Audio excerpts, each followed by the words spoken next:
Hi guys, Anne McKinnell here. Thanks for joining me.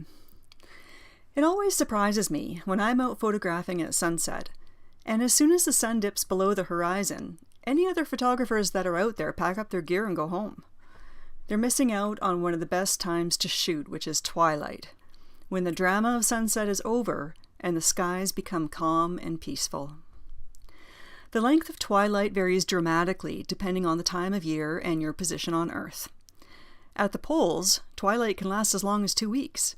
But generally speaking, twilight usually starts shortly after the sun drops below the horizon and continues for another 40 to 60 minutes or so before the sky is completely dark. During this time, the sky still has plenty of rich color, but there is no longer any direct light. You might be surprised by how much color there really is in the sky during twilight, since a camera's sensor can pick up much more light than we're able to see with our eyes. Provided that you have a tripod, this is one of the easier times to photograph. Remember back in the introduction I mentioned 3 characteristics of natural light: direction, quality, and color. Well, during twilight, the direction of light is no longer a factor because the sun is below the horizon, so there is no direct light. Also, the quality of light is an even, soft light that's easy to work with, as opposed to harsh light or mottled light when you have bright spots and dark spots. The color of the light is blue and soft, giving off a cold feeling to your images. Let's look at the stages of twilight. Assuming you're photographing after sunset, during the first stage of twilight, the pinks and the orange hues dominate the sky.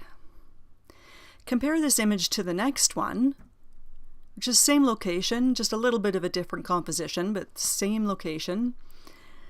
Now the sky has that darker blue color. Here's an example of some photos I made before sunrise. So the stages of twilight happen in the opposite order. You get that dark blue color first. Then, just before sunrise, some of the pink tones came into the sky. During the later stages of twilight, when you have that dark cobalt blue shade, it's a great time to photograph cityscapes. The combination of natural light in the sky and the artificial city lights can be quite magical. Here's another example of a cityscape that I made during twilight. One difficulty in photographing at twilight is achieving a sharp image, and this is due to 2 factors: camera stabilization and focus. First, let's talk about camera stabilization.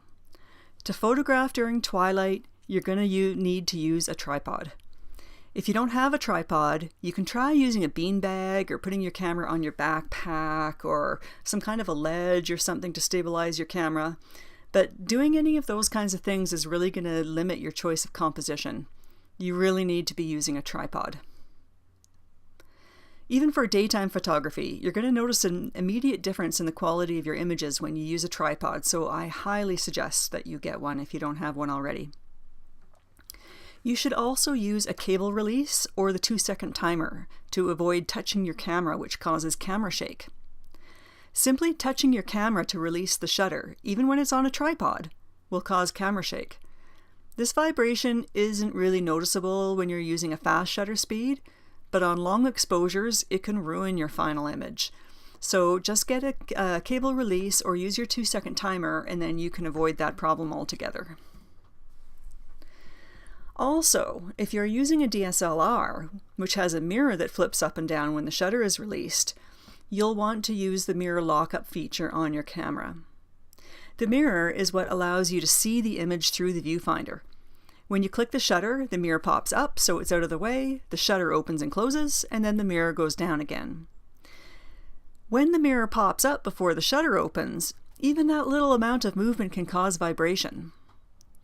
Of course, this issue doesn't exist with mirrorless cameras.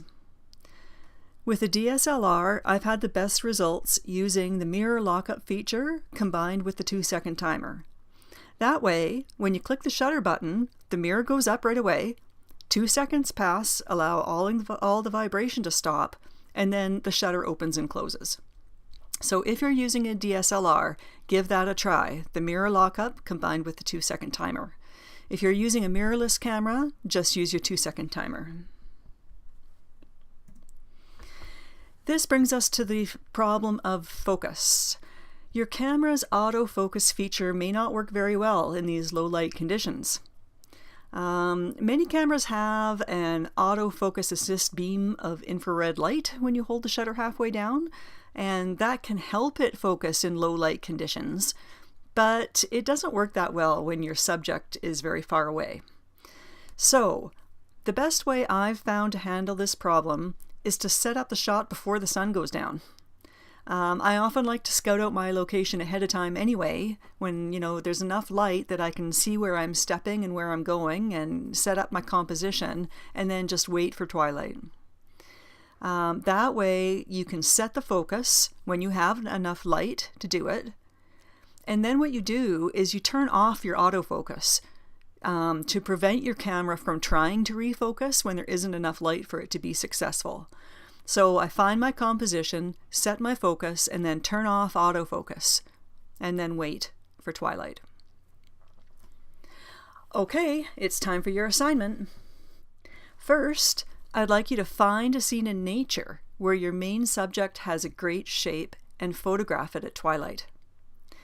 Try to make an image in the early stages of twilight when the sky is pale pink, and another later on when the sky is cobalt blue. Well, it'll only be later if you're doing this at sunset. Of course, the stages of twilight happen in the opposite order during sunrise. Second, find a city scene and photograph the city lights at twilight. Again, try to make an image earlier when the sky is pink and later when the sky is blue. Okay, that's it for now. See you next time.